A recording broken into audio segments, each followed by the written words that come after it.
Hello and welcome to Elite Guitarist. My name is Tavio Ginario and I'm very excited to teach you a piece of music entitled Cancion de Cuna. There are various titles circulating for this piece: Drum e Negrita, or Berceuse, or Afro-Cuban Lullaby. Regardless of the title, the piece is absolutely gorgeous, and I think the person who should be attributed with a classical guitar arrangement should be Leo Brouwer, though there are others who have revised fingerings or adapted it in one way or another. As you get ready to play this piece, I want to draw your attention to the fact that this piece is an actual lullaby. Mothers would sing this to their babies in order to put them to sleep. And it is very helpful to think about the ways children fall asleep. Now, I used to play this piece very differently before I had children of my own, but now that I have my own children, I think very differently in terms of the interpretation of this piece. And I see my kids, sometimes they fall asleep easily, but if I put them down too soon, they will wake up. And so I have to be patient and wait for them to go into that rapid eye movement type of sleep before I set them down. Also, there are some dissonant portions of this song and some dissonant chords, and what helps me is to think of those times when perhaps right before you fall asleep you have that sensation of slipping, and all those are very helpful word pictures and imagery that helps me interpret the piece. Try to think of the way a mother would sing this to a baby. The singing would not be very rhythmically precise, but it has a free flow, and sometimes there is an alternation between full voice and perhaps between falsetto and so on. So trying to import imagery from the real life practice of lullaby singing is very helpful in the interpretation of this piece. Without further ado, let's just get straight to work, and here is Cancion de Cuna by Leo Brouwer. Before we start learning this piece, I need to remind you that the piece has a drop D tuning, which means that the low 6th string is tuned down one step from E to D, and here is a D major chord. I want to remind you that this is again a lullaby, and so have some fun with it, relax a little bit. I hope you enjoy this piece as much as I enjoy playing it. So let's get started. The piece begins with some pizzicato notes. If you want to find out more about how to play pizzicatos, refer to the intermediate technique package found on this website. But we're going to play D, open 6th string, A, open 5th string, and then F sharp note played with the 3rd finger on the 4th string, 4th fret, followed by an E note played with the 1st finger on the 4th string, 2nd fret, and back to F sharp. So let's see how this sounds. So D, A, F sharp, E, F sharp again, A. Once again.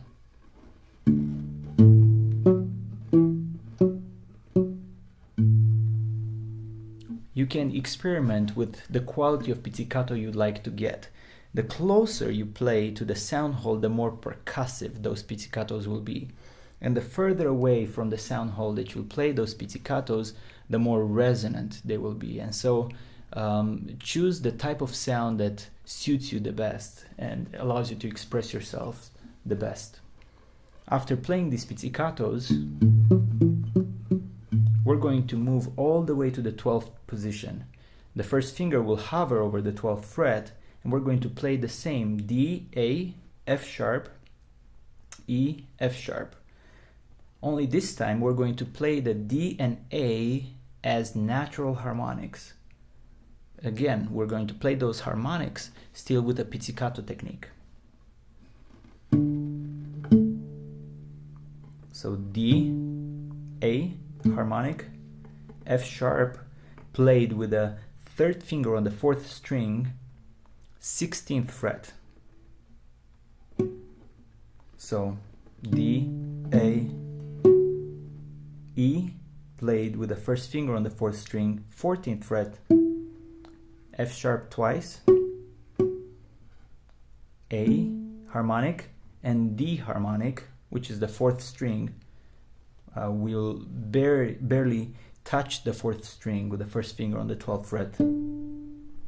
So the entire section here on the 12th position.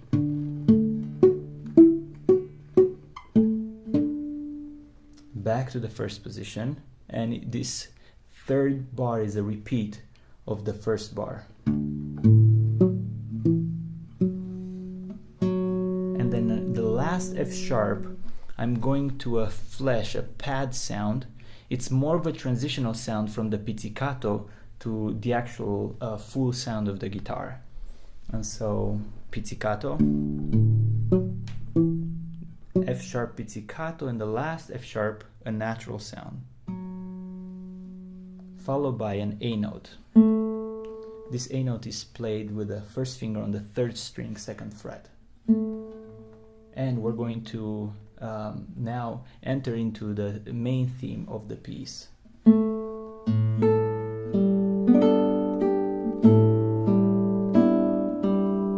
let's break that one down. So A,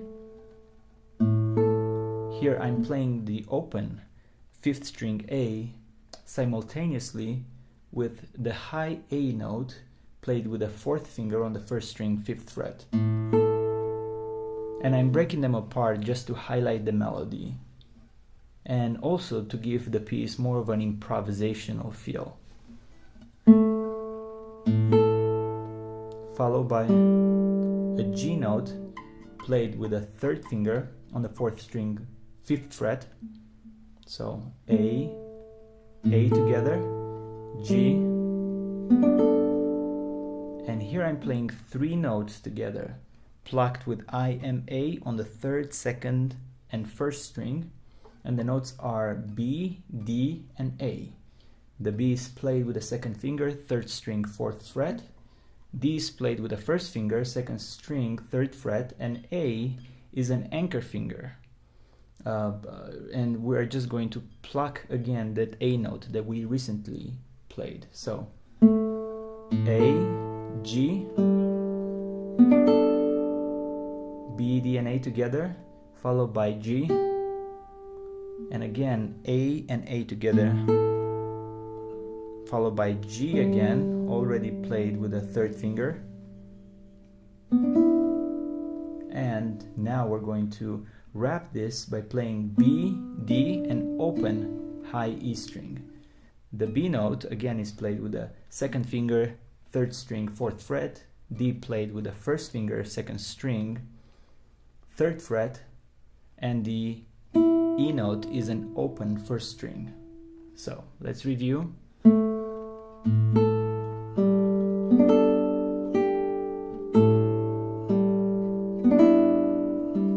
And a G note again. Now as you play this chord, I'm transitioning from playing and pressing the notes with curved fingers to a partial bar chord.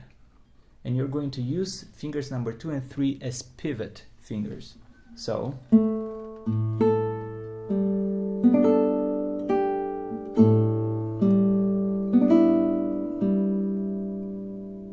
okay, let's move on.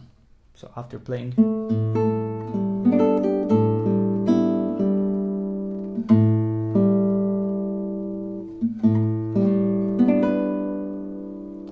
to maintain the same 3 fingers planted on those notes, G, B, and D. So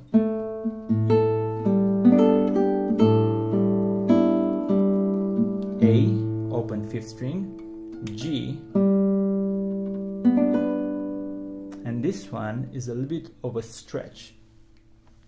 We're going to play now B, D, that are already planted, together with a high B note. This high B note is played with the 4th finger on the 1st string, 7th fret. The secret of playing this and not getting exhausted is to have a very straight wrist for the left hand and to barely touch the neck of the guitar in the back. So you don't want to squeeze the neck of the guitar, but barely touch it, just for a little bit of support. So and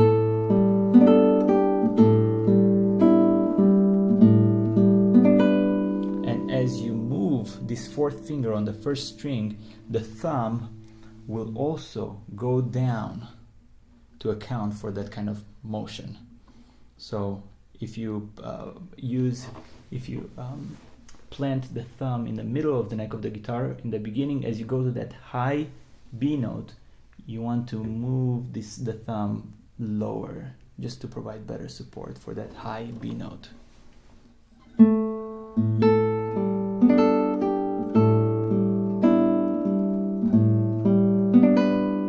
And here I'm having a partial bar chord, A, G, B, D, partial bar chord, and B, followed by a G note already pressed by the partial bar finger on the first string, 3rd fret. And now I am again shifting from a partial bar chord to playing those notes with curved fingers.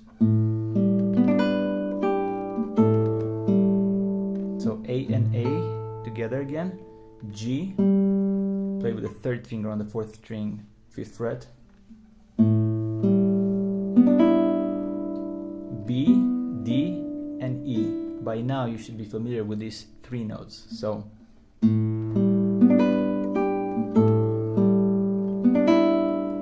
G note with 1 finger. This G note is played with the 1st finger on the 1st string, 3rd fret, and then D and A together. The open 6th string and A played with the 4th finger on the 1st string, 5th fret, followed by open 5th string. And this chord is a lovely chord where we're playing F sharp, B, D, and A, but I'm using a partial bar finger with the 1st finger here.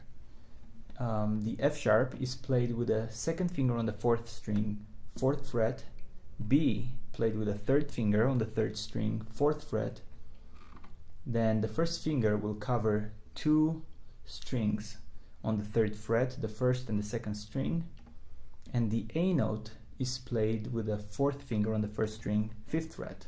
So A, and I'm plucking these 4 notes with P-I-M-A on the right hand, followed by a G note already pressed by the partial bar.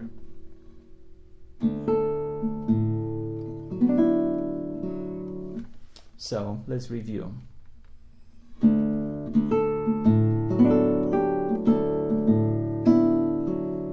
So D and A together, A, G, A, F sharp, B and D, and E together, A. And that is the first part of this segment. Let's play the entire few bars just to get an idea of the context.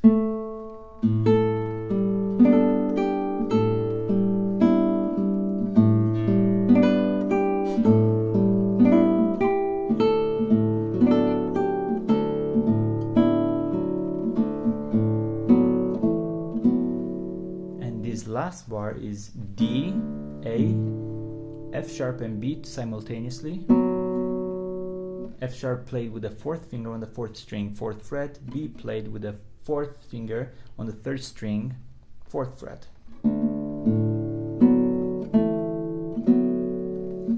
These E and A note are played with the 1st finger in the form of a partial bar chord. The 1st finger will press the strings number 4 and 3 on the 2nd fret. So, and that initial section repeats. After playing through the first ending, The second ending looks slightly different. So here's the second ending.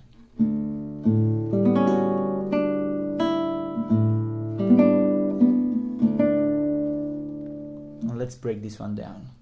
We're going to begin by plucking the 6th string D, followed by an A, 5th string, and then 4 strings plucked together with P, I, M, A. The notes are G, B, C sharp, and F sharp. The G note is played with the 4th finger on the 4th string, 5th fret. B note played with the 3rd finger on the 3rd string, 4th fret. And the C sharp and F sharp are played with the 1st finger on the 2nd fret. And this 1st finger functions as a partial bar chord, pressing 3 out of the 6 strings. Then a D note played with the 2nd finger on the 2nd string, 3rd fret, followed by an open 1st string E,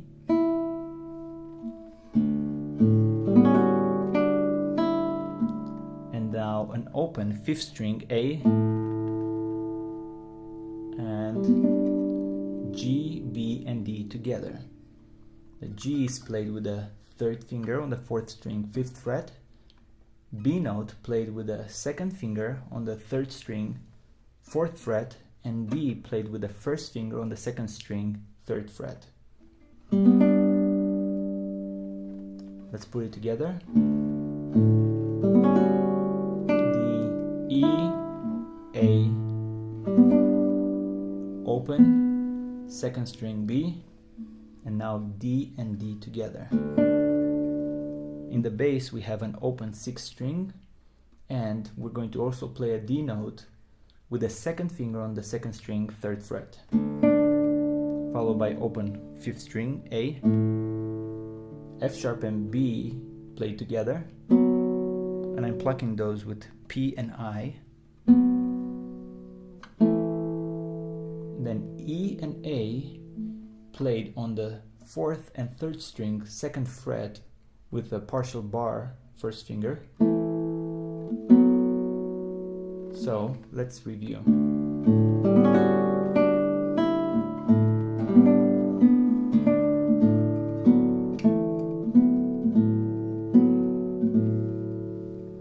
So D, A, F sharp and B,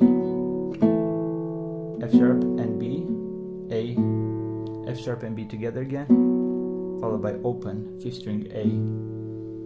And we're going to repeat exactly the same passage, only I suggest that on the repeat you do a tonal variation just to avoid performance and listening boredom.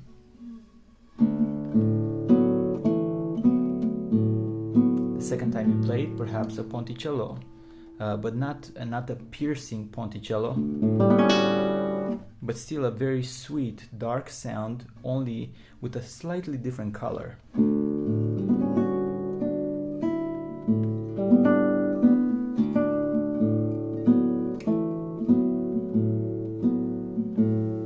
And open D to wrap up this first segment of the tutorial.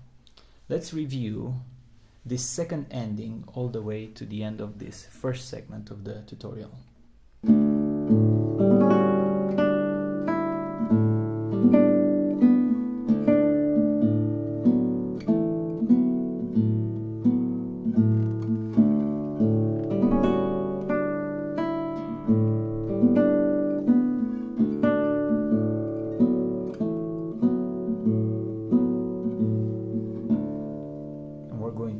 This one in a performance setting, and the second time you play through this, play it with a little bit more of an emotional involvement. You could use a little bit more rubato the second time through.